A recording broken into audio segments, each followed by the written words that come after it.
蚂蚁漩涡是发生在行军蚁大军中一种奇特的现象。这种情况一旦发生，所有的蚂蚁都会首尾相连，然后一圈又一圈不知疲倦地原地打转。而对于这些蚂蚁来说，它们并不知道自己正奔行在前往死亡的路上，即使是大鱼也无法停止它们的这种行为。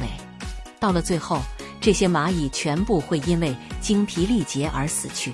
因而这种情况发生以后，也成为了蚂蚁群的灭顶之灾。在大自然中，蚂蚁无论是种类还是数量，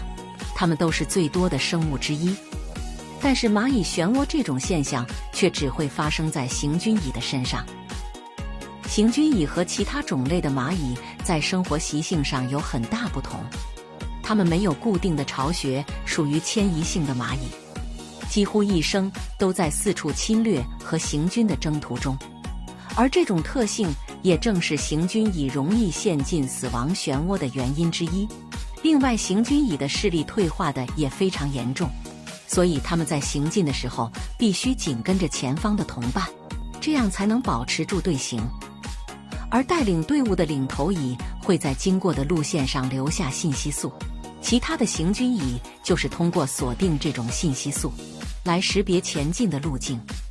同时，行军蚁选择行进的路线毫无规律，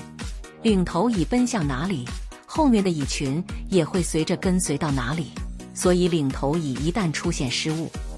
又或者自己任意的反转迂回，